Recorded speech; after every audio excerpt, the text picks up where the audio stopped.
Teaching dogs to look to humans. Teaching humans how to lead. Welcome to T's Doghouse. So, yeah, we had 2 young dogs. They were 9, 10 months old maybe at the time. We were running them for the 4th time in wild birds. We had, of course, gone through the first cycle at home, but the 4th time in the wild birds, and they were getting the Huns that we were hunting, they were getting them pointed and letting us get in there and shoot. And in this particular video, we shared it on our social media. These 2 puppies, they were both pointing this Covey, and I'd gotten downhill and was walking straight up towards the dogs and you know, pinching that Covey in between me and the dogs. And as I got up and the Covey, you know, flushed, there was, I don't know, maybe 15 birds or so in the Covey, and the Covey all went to my right, and I was facing the puppies. And the Covey all went to my right except 2 birds that veered to my left. And I swung on those 2 birds. And I didn't notice at the time. I just know that I shot the bird, and immediately the dogs were right there in front looking for the bird that I'd shot. And so then we ended the clip, and we went over, and the dogs hunted that bird and found the bird and got it for us. And when I was watching that clip back, it was really cool because that was the first situation those dogs had seen where there was a lot of different birds in the air, and I shot one. And when they left the point, you know, when those birds flushed and those dogs left where they were standing, they went full blast after the birds, the main group of birds that was going on my right. And when I swung, they picked up my movement and they pulled off the big covey of birds and turned to go the direction that my gun was pointing. And that was very interesting to me. It wasn't surprising to me because we think about those things when we're going through the first cycle with these puppies, and these puppies have seen and they've had the opportunity to realize that my gun and me, that's what's bringing the bird down, and that the birds fall in front of us, and that everything good always happens in front of where I'm facing.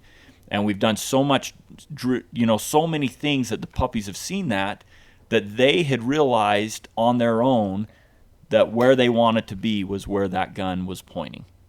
And that's a great example of shaping. That's the dogs learning the game we're playing, how it's played, and how they can play it the smartest way possible to have their dreams come true. So when I swung to the left, they no longer had a reason to chase the main covey of birds to the right, because they knew that the next thing they wanted was to find the downed bird, and it was going to be the direction my gun was pointing.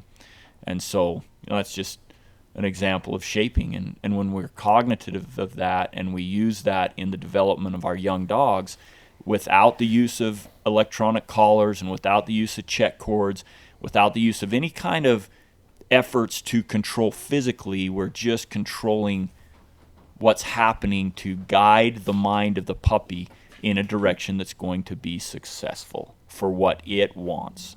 And when we do that, then we have amazing success. And to me, it just makes the whole experience so much more enjoyable.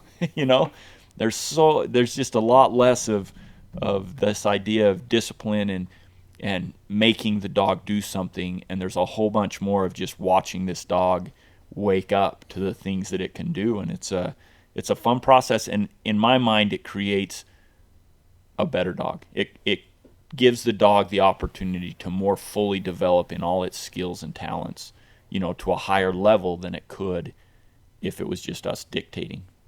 Yeah. And it's interesting to see how early that starts on our website. So this video that we're talking about, this hunt, we filmed, and we break it down a lot more in the second cycle on our website, but there's so many things through the whole progression of this hunt that we can tie back to specific things taught in the first cycle on the pigeons, that we taught them how to think, and then it shows up again. And even before that, you think of that idea of following to the front of where we're going. We started that as 4 and 5 week old puppies. Yeah, probably 5 weeks was when they were getting around the shop. Yep, we show all that in the first cycle, and even the pet dog stuff where we have the tires and we help them learn to move to the front of us. And so from the time that they're 5 weeks old, that's all they've ever known is the front, and to move to the front, and how to how to pattern in a way that catches and rolls to the front. And so of course it happens like that later, but that's that shaping that's taken place their whole life Yeah. to help them understand that later